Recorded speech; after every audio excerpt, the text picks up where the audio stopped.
എല്ലാ പ്രിയപ്പെട്ടവർക്കും ക്രിസ്തുയേശുവിൻ്റെ നിസ്തുല നാമത്തിൽ സ്നേഹവന്ദനം അറിയിക്കട്ടെ.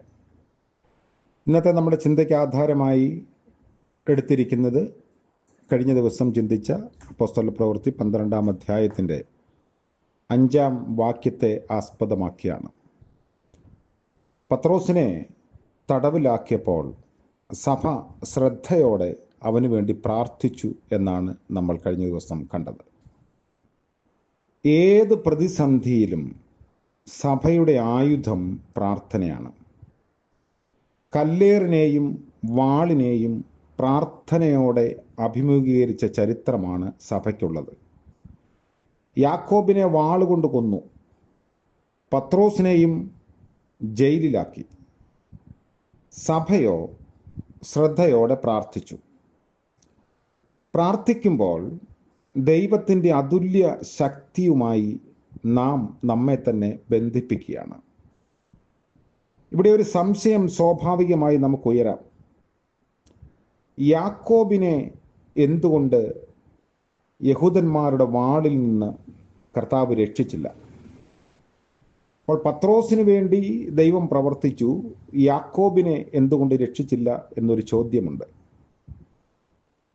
എന്നാൽ യാക്കോബിനെ സഭയുടെ ചരിത്രത്തിലെ രക്തസാക്ഷിയാക്കി മാറ്റുമ്പോൾ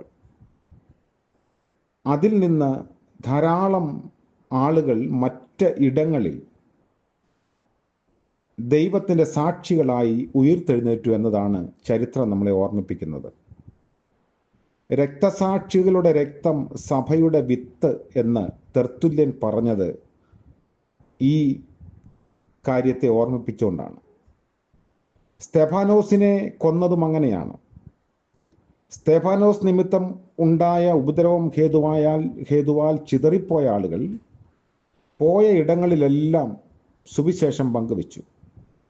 അപ്പോൾ സുവിശേഷത്തിൻ്റെ വർധനയ്ക്കായി ദൈവം ഓരോ കാലഘട്ടങ്ങളിൽ ഓരോരുത്തരെയും തൻ്റെ കരങ്ങളിൽ ഉപയോഗിച്ചു എന്നതാണ് ശ്രദ്ധേയം. ഇവിടെ പ്രാർത്ഥനാ വാചകം എന്താണെന്ന് എടുത്തു പറഞ്ഞിട്ടില്ല. പത്രോസിൻ്റെ വിടുതലിന് വേണ്ടിയാണോ, ഹെരോദ പ്രകൃതികളുടെ ശക്തി തകർക്കപ്പെടണമോ എന്നതൊന്നും വ്യക്തമല്ല. ചില നാളുകൾക്ക് മുൻപ് ന്യായാധിപ സംഘം തർജ്ജനം ചെയ്ത് വിലക്കിയപ്പോൾ മടുത്തു പോകാതെ ദൈവവചനം പൂർണ്ണ ധൈര്യത്തോടെ പ്രസ്താവിപ്പാൻ ആവശ്യമായ കൃപയ്ക്ക് വേണ്ടിയാണ് പ്രാർത്ഥിച്ചത്. 4-ാം അധ്യായത്തിൽ നമ്മളത് കാണുന്നു.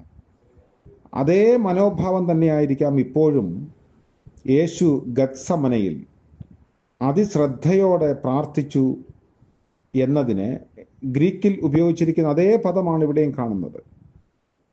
പത്രോസ് വിടുവിക്കപ്പെടണമെന്ന ആഗ്രഹം സ്വാഭാവികമാണ്. വിടുവിക്കപ്പെട്ടാലും ഇല്ലെങ്കിലും ദൈവഹിതത്തിന് സമ്പൂർണമായി വിധേയപ്പെടുത്തുന്നതായിരുന്നു പ്രാർത്ഥന. എല്ലാ കാലത്തും പ്രാർത്ഥനയുടെ ഉദ്ദേശവും സാരാംശവും അതുതന്നെയാണ്. ഹേരോദാവിന് വാളാണെങ്കിൽ വിശ്വാസ സമൂഹത്തിന് പ്രാർത്ഥനയാണ് ആയുധം. അതിനെക്കുറിച്ച് ഒരു കൊട്ടേഷൻ ഇങ്ങനെയാണ്: The church turned to prayer, which is the only power which the powerless possess. പ്രാർത്ഥനയാണ് എല്ലാ കാലത്തും സഭയുടെ വജ്രായുധം. ദൈവ മുൻപാകെ മുട്ടുമടക്കുന്നവർക്ക് മനുഷ്യരുടെ മുൻപിൽ മുട്ട് മടക്കേണ്ടി വരികയില്ല. അതിരാവിലെയും സന്ധ്യാസമയത്തും പകലിലും രാത്രിയിലും സന്തോഷത്തിലും സന്താപത്തിലും ഏത് അനുഭവങ്ങളിലും പ്രാർത്ഥിക്കുന്നവരാകണം. അപ്പോൾ പ്രലോഭനങ്ങളെ അതിജീവിക്കാൻ ശക്തീകരിക്കുന്ന പ്രാർത്ഥനയായിരിക്കട്ടെ നമ്മുടെ ആയുധം. പുറപ്പാട് പുസ്തകം 17-ാം അധ്യായത്തിൽ രഫിദീമിൽ പാളയമിറങ്ങിയ ഇസ്രായേൽ മക്കൾക്ക് അമാലേക്യരെ ഏറ്റുമുട്ടേണ്ട ഒരു അവസരമുണ്ടായി എന്ന് നമ്മൾ വായിക്കുന്നു. അത്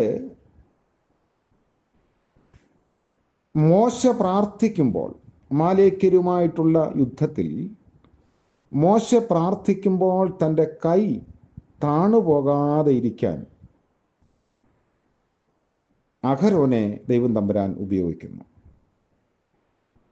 അമാലേക്യർ എന്ന് പറയുന്നത് ഒരു വയറ് ഊണിനു വേണ്ടി ജ്യേഷ്ഠാവകാശം വിറ്റ് കളഞ്ഞ ഏശാവിൻ്റെ സന്തതികളാണ്. ചുരുക്കി പറഞ്ഞാൽ ജഡത്തിൻ്റെ സന്തതികൾ എന്ന് വേണമെങ്കിൽ വിളിക്കാം. എത്രയോ വിശുദ്ധന്മാരെയാണ് ഇന്ന് ജഡാസക്തി തള്ളിയിടുന്നത്. ജയിക്കാൻ ഒരേ ഒരു മാർഗം കൈ ഉയർന്നിരിക്കണം എന്നതാണ്. മോശയുടെ കൈ ഉയർന്നിരുന്നെങ്കിലേ വിജയമുള്ളൂ. കൈ താഴാതെ അഹരോനും മോശയെ സഹായിച്ചു എന്ന് നമ്മൾ കാണുന്നു. പ്രാർത്ഥനയുടെ ചിഹ്നമാണ് കൈ ഉയർത്തുക എന്നത്. അപ്പോൾ ജഡത്തിൻ്റെ പ്രവർത്തികളിന്മേൽ വിജയം വരിക്കാൻ ഇന്നും എന്നും പ്രാർത്ഥന കൂടിയേ തീരൂ. അത് നമ്മുടെ വ്യക്തിപരമായ ജീവിതത്തിലും കുടുംബ ജീവിതത്തിലും വളരെ അനിവാര്യമാണ്. പ്രാർത്ഥനയുടെ കൈ ഉയരുമ്പോൾ മറ്റ് തിന്മയുടെ ശക്തികൾക്കുമേൽ ദൈവം നമുക്ക് ജയം നൽകും. ഏത് കാരാഗ്രഹത്തിൻ്റെയും വാതിലുകൾ തുറക്കപ്പെടാൻ ദൈവത്തിൻ്റെ പരിശുദ്ധാത്മാവ് നമ്മളെ സഹായിക്കും. പ്രാർത്ഥിക്കാം. കാരുണ്യവാനായ കർത്താവേ, സ്വർഗീയ പിതാവേ, മനോഹരമായ പുതിയ പ്രഭാതത്തിനായി സ്തോത്രം. ഇന്നത്തെ പകൽക്കാല ജീവിതത്തിൽ അവിടുത്തെ കൃപ ഞങ്ങളോട് കൂടെ ഇരിക്കണമേ. പ്രതിസന്ധികളുടെ കാരാഗ്രഹങ്ങളെ തകർക്കാൻ ഞങ്ങളുടെ പ്രാർത്ഥനയെ അവിടുന്ന് ആയുധമായി ഉപയോഗിക്കുന്നതോർത്ത് സ്തോത്രം ചെയ്യുന്നു. ഇന്ന് ഞങ്ങൾക്ക് നേരിടേണ്ടി വരുന്ന പ്രതിസന്ധികളുടെ മധ്യത്തിൽ ദൈവസന്നിധിയിൽ ശാന്തമായി പ്രാർത്ഥിച്ച് അതിനുള്ള പരിഹാരം കണ്ടെത്താനുള്ള കൃപ നൽകണമേ. പ്രഭാതം മുതൽ പ്രദോഷം വരെയും കാത്തുകൊള്ളണമേ. ഇന്ന് ജന്മദിനം ആഘോഷിക്കുന്നവർക്ക് വേണ്ടിയും വിവാഹവാർഷികം ആഘോഷിക്കുന്നവർക്ക് വേണ്ടിയും പ്രാർത്ഥിക്കുന്നു.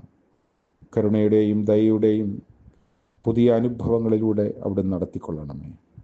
യേശു മശിഹ മൂലം പ്രാർത്ഥന കൃപയോടെ കേൾക്കുമാറാകണമേ.